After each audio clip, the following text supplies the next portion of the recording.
Good morning, children. Today we are learning about the second chapter of botany. അന്ന് നമ്മൾ പഠിച്ചതിന്റെ ബാക്കിയാണ് നമ്മൾ ഇന്ന് പഠിക്കാൻ ഉദ്ദേശിക്കുന്നത്. അന്ന് നമ്മൾ നിർത്തിയത് ആനിമൽ ഹസ്ബൻഡറി ആയിരുന്നു അല്ലെ. ആനിമൽ ഹസ്ബൻഡറി, അതിൽ ഡയറി ഫാം, അതുപോലെ തന്നെ എപ്പികൾച്ചർ, ഇങ്ങനെയുള്ള കാര്യങ്ങൾ നമ്മൾ പറഞ്ഞു. ഇനി മൂന്നാമത്തെ കാര്യം, അതിന്റെ ബാക്കിയായിട്ട് മൂന്നാമത്തെ കാര്യം എന്ന് പറയുന്നത് പിസികൾച്ചർ ആണ്. പിസികൾച്ചർ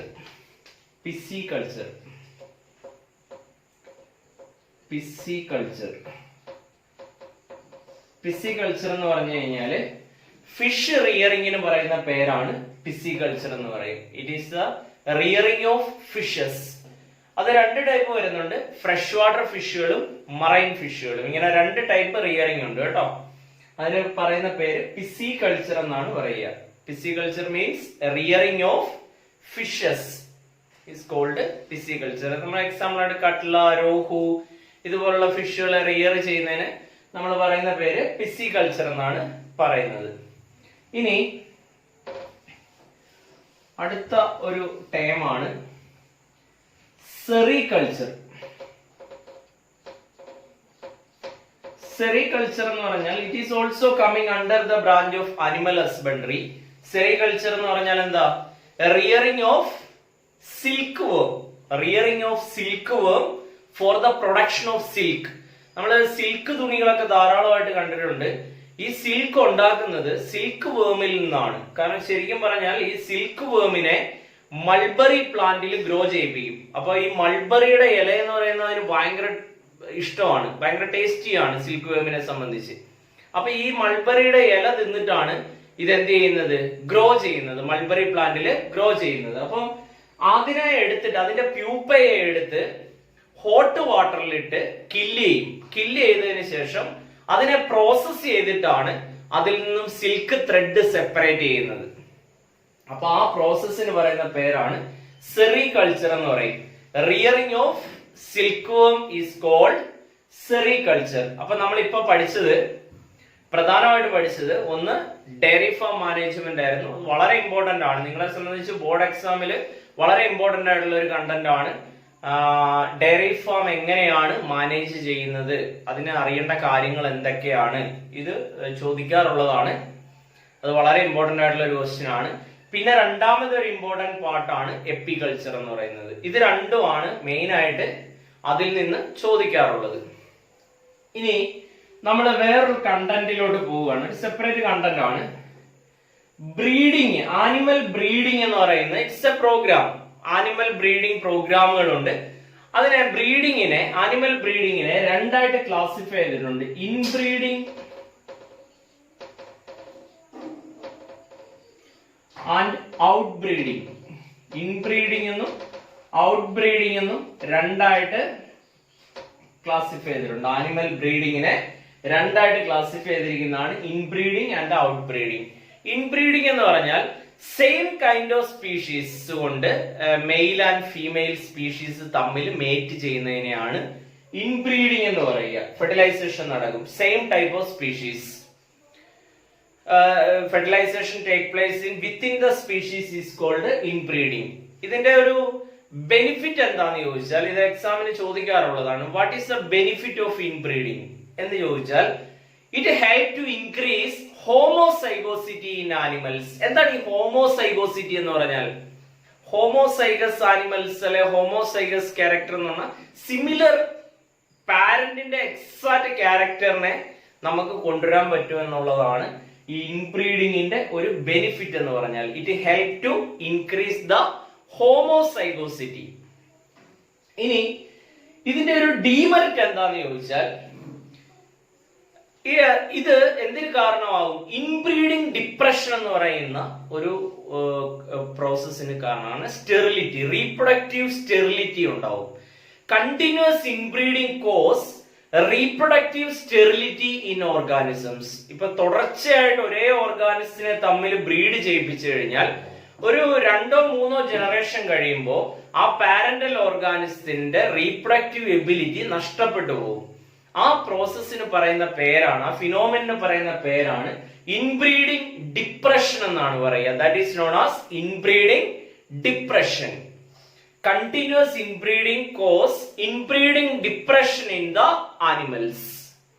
Okay, I hope you understood. So inbreeding, this much is only about inbreeding. Inbreeding means breeding take place within the same species is called inbreeding. ഇനി നമ്മൾ ഔട്ട് ബ്രീഡിങ്ങിലോട്ട് പോയി കഴിഞ്ഞാൽ ഔട്ട് ബ്രീഡിങ് ഡിഫറെന്റ് ടൈപ്സ് ഉണ്ട്. Different types of out breeding is there. First one is cross breeding. Cross breeding ഇൻബ്രീഡിങ്ങിന്റെ ഒരു ടൈപ്പാണ് cross breeding എന്ന് പറയുന്നത്. രണ്ടാമത്തെ ടൈപ്പാണ് ഔട്ട് ക്രോസിംഗ്.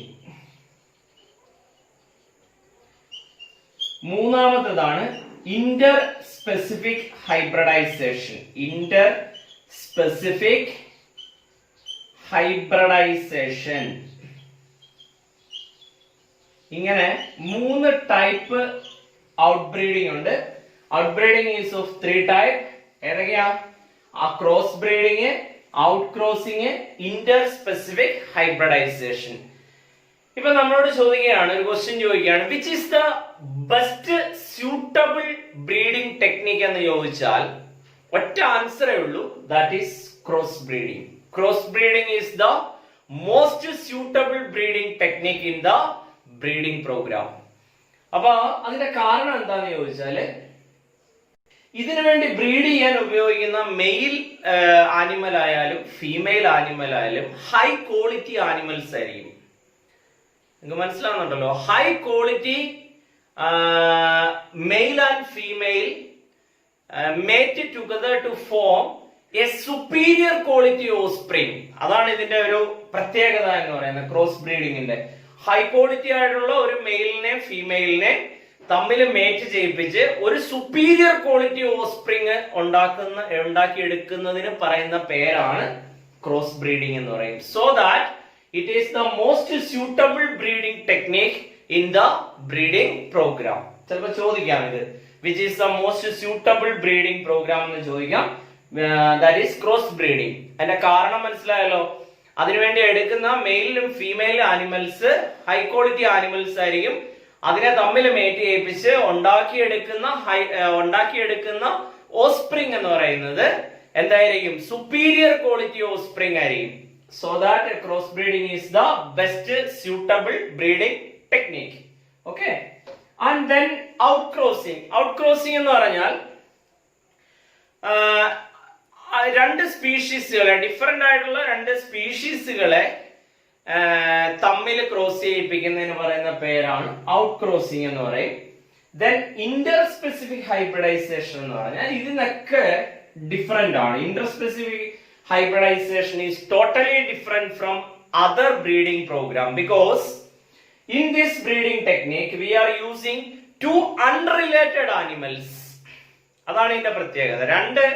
ഒരു റിലേഷനും ഇല്ലാത്ത രണ്ട് ആനിമൽസിനെ തമ്മിൽ മേറ്റ് ചെയ്യിപ്പിച്ച് ഒരു ന്യൂ ഓർഗാനിസത്തിനെ, ഒരു ന്യൂ ആനിമലിനെ ക്രിയേറ്റ് ചെയ്യുന്ന ഒരു പ്രോസസ് ആണ് ശരിക്കും ഇന്റർ സ്പെസിഫിക് ഹൈബ്രിഡൈസേഷൻ എന്ന് പറയുന്നത്. എന്ന് പറഞ്ഞാൽ നമുക്ക് ഒരു എക്സാമ്പിൾ പറഞ്ഞു കഴിഞ്ഞാൽ, horse and donkey mate together to form mule.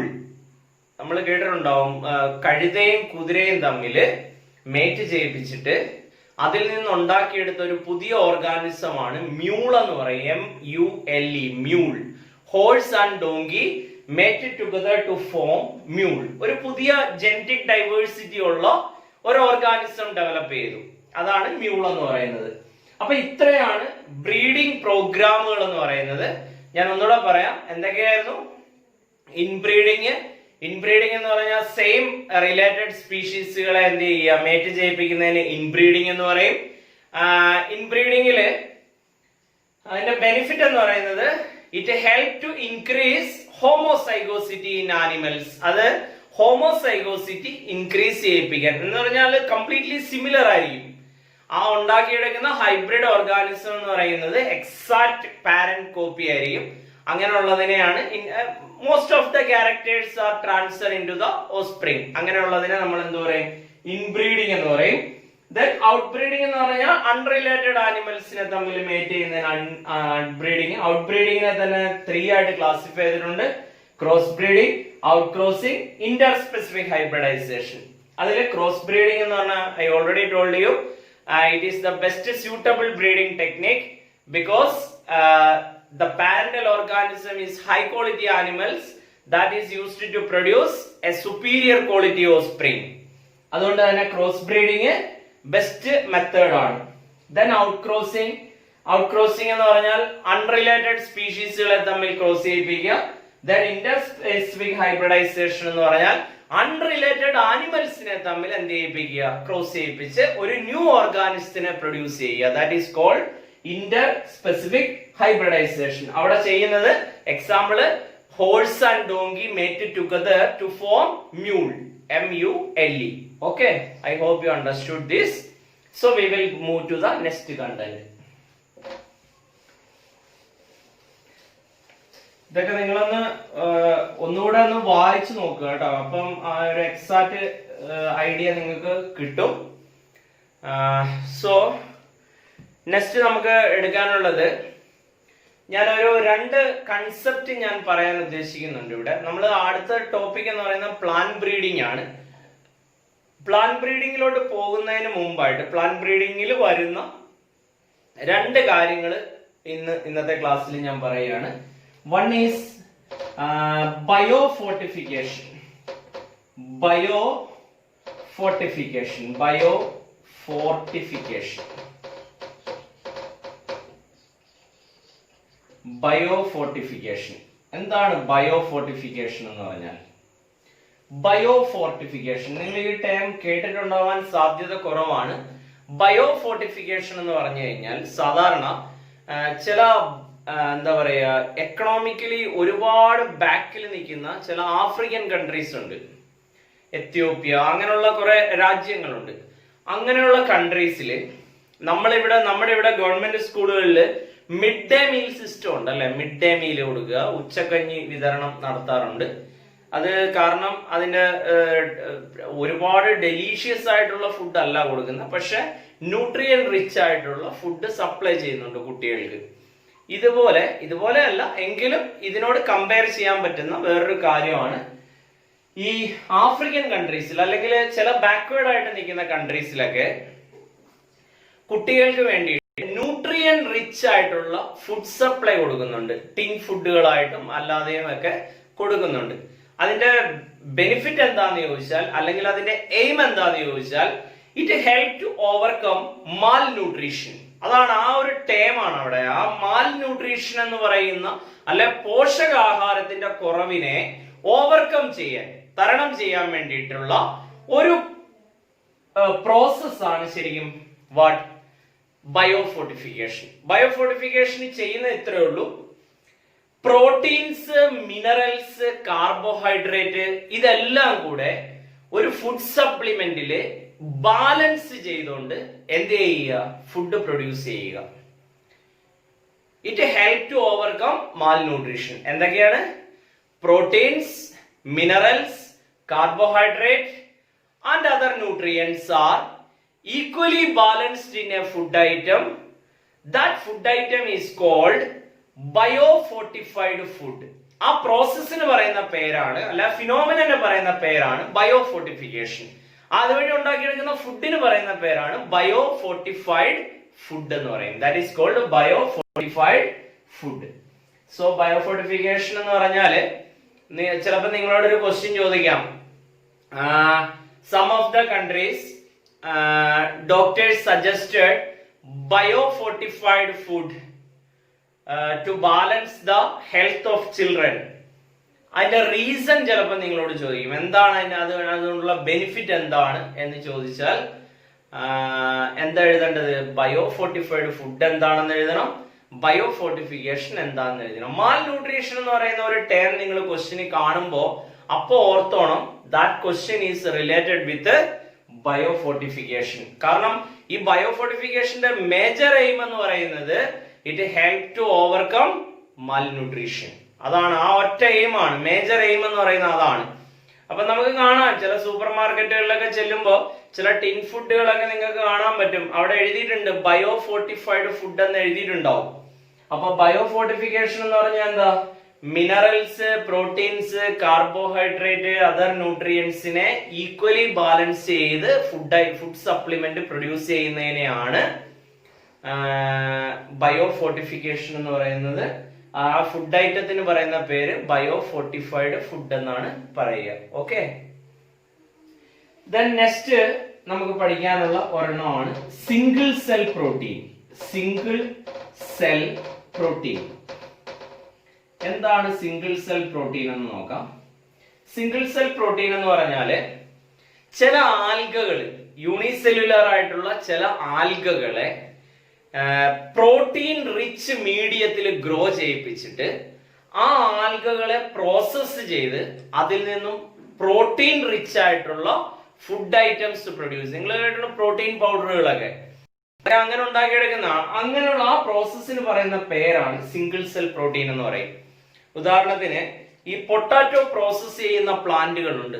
Potato process ചെയ്യുന്ന പ്ലാന്റുകളിൽ അതിന്റെ ഈ വാട്ടർ, ഈ അതിനെ ഫിൽട്ടർ ചെയ്ത് അതിനകത്തെ ന്യൂട്രിയൻസിനെ കംപ്ലീറ്റ് റിമൂവ് ചെയ്യുന്ന വാട്ടർ ഒരു ടാങ്കിൽ ഡിപ്പോസിറ്റ് ചെയ്യും, സെറ്റിൽ ചെയ്യും. ആ ടാങ്കിന്റെ മേളില് സ്പൈറുലിന എന്ന് പറയുന്ന ഒരു ആൽഗയുണ്ട്. സ്പൈറുലിന ഒരു സിംഗിൾ സെൽഡ് ആൽഗയാണ് സ്പൈറുലിന. കോമൺ ആയിട്ട് സിംഗിൾ സെൽ പ്രോട്ടീനു വേണ്ടി യൂസ് ചെയ്യുന്ന ഒരു ആൽഗയാണ് സ്പൈറുലിന എന്ന് പറയുന്നത്. ഈ സ്പൈറുലിനയെ ഗ്രോ ചെയ്യിപ്പിക്കുമ്പോൾ ആ വാട്ടറിലെ കംപ്ലീറ്റ് പ്രോട്ടീനെ ഈ ആൽഗ എന്ത് ചെയ്യും? അബ്സോർബ് ചെയ്യും. അബ്സോർബ് ചെയ്തതിന് ശേഷം അത് ആ ആൽഗയുടെ ഗ്രോത്ത് കംപ്ലീറ്റ് ആയി കഴിയുമ്പോൾ ഇതെന്ത് ചെയ്യും? ഇതിനെ അതിൽ നിന്ന് റിമൂവ് ചെയ്തിട്ട് ഡ്രയറിലിട്ട് ഡ്രൈ ചെയ്ത് ഇതിനെ പൊടിയാക്കും. ആ പൊടി പ്രോട്ടീൻ ഡെഫിഷ്യൻസി ഡിസീസുകൾക്ക് വേണ്ടിയിട്ട് അത് യൂട്ടിലൈസ് ചെയ്യാറുണ്ട്. അപ്പൊ ഇങ്ങനെ ഉണ്ടാക്കിയെടുക്കുന്ന ഈ പ്രോസസ്സിനെയാണ് നമ്മൾ എന്ത് പറയുക? Single cell protein. കോമൺ ആയിട്ട് നമ്മൾ യൂസ് ചെയ്യുന്ന സിംഗിൾ സെൽ പ്രോട്ടീൻ എന്ന് പറയുന്നത് ഏതാണ്? സ്പൈറുലിനയാണ്. സ്പൈറുലിന എന്ന് പറയുന്ന ആൽഗയാണ് കോമൺ ആയിട്ട് സിംഗിൾ പ്രോട്ടീൻ ആയിട്ട് യൂസ് ചെയ്യുന്നത്. ഓക്കെ, അപ്പൊ നമ്മൾ ഇന്ന് പഠിച്ചത് കഴിഞ്ഞ ക്ലാസ്സിലെ കുറച്ച് ബാലൻസ് ഉണ്ടായിരുന്നു, അത് ഞാൻ പറഞ്ഞു നിങ്ങളോട്. ഡയറി ഫാം മാനേജ്മെന്റും എപ്പികൾച്ചറും നമ്മൾ കഴിഞ്ഞ ക്ലാസ്സിൽ പറഞ്ഞതാണ്. അത് കൂടാതെ പിന്നെ സെറികൾച്ചറും പിസികൾച്ചറും കൂടെ പറഞ്ഞു. അതിനുശേഷം ബ്രീഡിംഗ് ടെക്നിക്സ് പറഞ്ഞു അല്ലെ, ഇൻബ്രീഡിങ്ങും ഔട്ട് ബ്രീഡിങ്ങും പറഞ്ഞു. പിന്നെ ക്രോസ് ബ്രീഡിംഗ് ആണ് ബെസ്റ്റ് ബ്രീഡിംഗ് ടെക്നിക് എന്ന് പറഞ്ഞു, അതിന്റെ റീസൺ പറഞ്ഞു. പിന്നെ ഇൻബ്രീഡിങ്ങിന്റെ ബെനിഫിറ്റും അതിന്റെ അഡ്വാൻറ്റേജും ഡിസഡ്വാൻറ്റേജും പറഞ്ഞു. അതിനുശേഷം നമ്മൾ പഠിച്ച രണ്ട് മേജർ കണ്ടന്റുകളാണ്. One of the question is sure from this content. One is biofortification and other is single cell protein. Biofortification എന്ന് പറഞ്ഞാൽ ന്യൂട്രിയന്റ് മീൻസ് ഡിഫറെന്റ് ന്യൂട്രിയൻസിനെ കമ്പൈൻ ചെയ്യിപ്പിച്ചുകൊണ്ട് ഉണ്ടാക്കിയെടുക്കുന്ന ഫുഡിനെയാണ് ബയോഫോർട്ടിഫിക്കേഷൻ. ആ പ്രോസസ്സിനാണ് ബയോഫോർട്ടിഫിക്കേഷൻ എന്ന് പറയുന്നത്. അത്തരം ഫുഡ് ഐറ്റംസിന് ബയോഫോർട്ടിഫൈഡ് ഫുഡ് എന്ന് പറയും. പിന്നെ സിംഗിൾ സെൽ പ്രോട്ടീൻ എന്ന് പറഞ്ഞാൽ commonly used single cell protein is spirulina. അത് എങ്ങനെയാണെന്ന് ഞാൻ പറഞ്ഞു കഴിഞ്ഞു. I hope you understood this content. നമുക്കിനി അടുത്ത ക്ലാസ്സിൽ ബാക്കി പഠിക്കാം. Okay, by.